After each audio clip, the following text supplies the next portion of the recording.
Bonjour à tous et bonjour à chacun et bienvenue sur RCF pour ce nouvel épisode des Clés de la liturgie. Comme chaque semaine, nous sommes partis pour une dizaine de minutes ensemble à la découverte ou à la redécouverte de la liturgie catholique, les prières, les gestes, les traditions, les célébrations.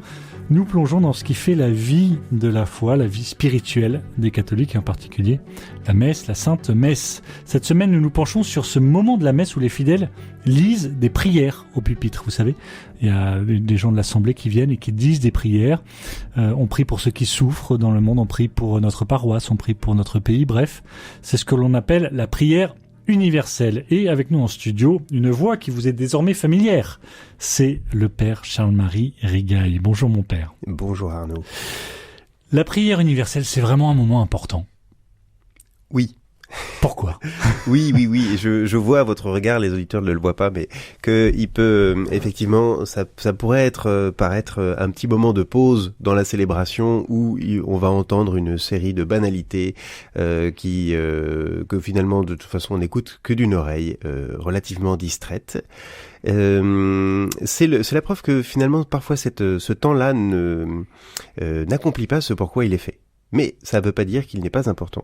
Bien au contraire, ça veut dire que nous avons à peut-être redécouvrir ce à quoi il sert. Et c'est l'intérêt. C'est la question que je vous pose. Exactement, c'est l'intérêt de notre rencontre d'aujourd'hui.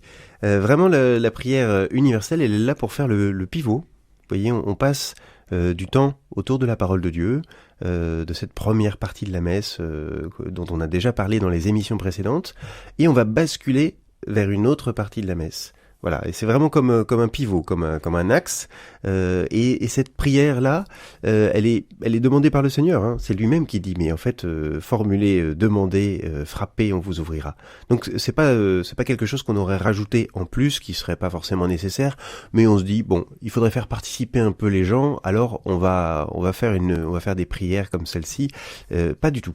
Bien au contraire, c'est quelque chose qui fait partie de la vie de l'Église depuis le commencement, et c'est quelque chose qui est assez important de pouvoir redire au Seigneur que nous lui demandons des choses. Nous sommes venus à l'Eucharistie, nous avons une offrande à présenter, enfin, nous avons des choses à recevoir, et nous avons aussi des choses à demander. Exactement. Alors en effet, vous le disiez, c'est depuis toujours. Je crois qu'on a en préparant l'émission, j'ai vu qu'il y en a on trouve des traces de 150 après Jésus-Christ, Saint Justinien, qui raconte que les premiers chrétiens se rassemblaient pour prier, pour demander au Seigneur, pour confier les gens, les nouveaux baptisés, les gens autour d'eux, etc. Exactement, oui. Saint Justin de Rome, on a des textes de lui. Ah oui, c'est Saint Justin, j'ai dit Saint Justinien, pardon. Vous avez raison de préciser. Et on a effectivement des textes où on voit ce qui se passe dans les églises. Alors là, ça se passe à Rome. Il faut savoir que dans ces premiers siècles, la liturgie est pas vraiment unifiée. Hein. Ce qui se passe à Rome n'est pas tout à fait ce qui peut se passer ailleurs. Du coup, c'est très riche de voir ce que toutes ces liturgies ont en commun, ou justement les différences qu'elles peuvent avoir. En tout cas, ce qui est sûr, c'est que en 150 après Jésus-Christ, c'est-à-dire très très tôt, hein, par rapport aux témoignages qu'on a, on a déjà des traces, et puis encore après, assez longtemps, c'est simplement dans les siècles qui vont suivre, au fur et à mesure du temps, ce temps de prière va être un peu occulté, oublié. En tout cas laissé de côté. La messe, ce sera de plus en plus un petit peu, on dira, l'affaire du prêtre qui dira déjà suffisamment de prières, donc il n'y en a pas forcément à rajouter. D'accord. Et donc le Concile Vatican II, lorsqu'il parlera de restauration de la liturgie, reviendra là-dessus en disant, mais là on a un trésor qu'on a perdu. D'accord. On a une richesse qui fait partie de la vie de l'Église, qui est la prière de toute l'Église, qu'on doit retrouver. Et donc c'est dans les années 60 qu'on va redécouvrir et remettre cette prière des fidèles, qui n'a pas lieu à toutes les messes. De manière générale, elle est recommandée pour la messe du dimanche et les solennités, c'est-à-dire les moments importants, ouais. Exactement, qui sont parfois dans la semaine, je pense, par exemple à l'Ascension. Alors 2 questions, mon père. La première, c'est comment on fait pour choisir les prières, parce que je veux dire, on va tous à la messe avec des tonnes de prières, on a tous dans le cœur des tas de choses qui se passent dans le monde, plus ou moins proches de nous. Comment on fait pour choisir ce que l'on va présenter au Seigneur pendant ce moment de prière universelle ? Alors, ce qui va être proclamé à voix haute, Comme vous l'avez justement dit, c'est une prière universelle. Il ne s'agit pas donc de ma prière personnelle.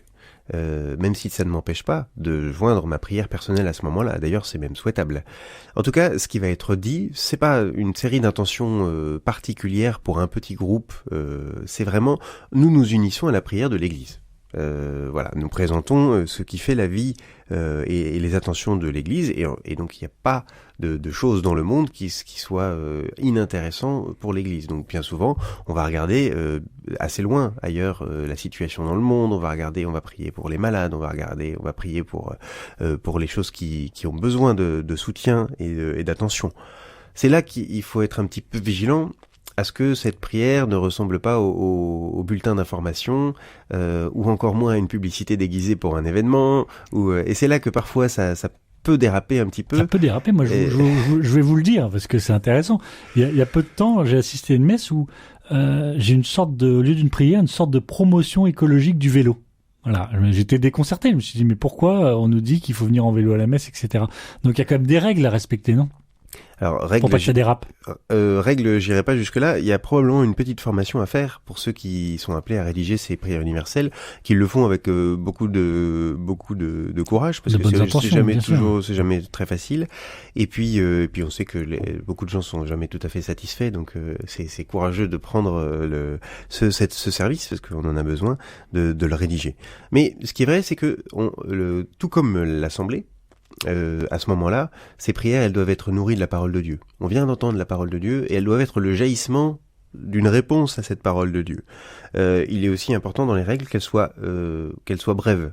Il ne s'agit pas de s'étaler en parole, parce que, bon, déjà dans le rite latin, on a l'habitude d'être assez concis, mais aussi parce que il s'agit que les gens puissent rester concentrés et sur la prière, et donc si on commence à dire trop de choses, finalement on sait qu'on s'éparpille, et encore moins de faire des choses qui pourraient justement frotter un peu on se dit je suis pas d'accord avec ce qui vient d'être dit, ou là il est en train de faire de la politique, ou il est en train de ça ne serait pas très juste. C'est pour ça que on prie pour les besoins du monde, on prie pour le salut de tous, et du coup on essaye en général de les faire en lien avec la liturgie. C'est pour ça que ça se fait. Alors, dans les recommandations, notamment dans la présentation du missel, il est donné des petits axes pour pouvoir écrire une prière universelle, où on va du général au particulier, on parle du monde pour arriver à l'église, après les malades, et ensuite l'assemblée rassemblée, c'est-à-dire l'église plus locale. Voilà, donc on part du général pour aller au particulier. Ce sont des petites règles qui peuvent nous aider à discerner sur l'une ou l'autre intention, mais il suffit de se rapprocher par exemple du missel romain, où il y a quelques exemples pour voir que effectivement souvent les exemples du missel romain, ce qui a été pensé au départ est beaucoup plus bref que ce qui est réalisé aujourd'hui dans nos paroisses, etc. Ça peut être à redécouvrir pour que les gens ne se disent pas c'est la prière, maintenant on va attendre la suite. Oui, pas le moment. Oui, d'accord. Donc il y a une manière de le vivre plus intensément. Et puis peut-être, quand on l'écrit, penser qu'on s'adresse à Dieu. Parce que parfois, on peut commencer par Seigneur et puis on finit par écrire quelque chose et on s'adresse à l'assemblée, en fait. Et on veut faire passer un message. Ça peut être un travers.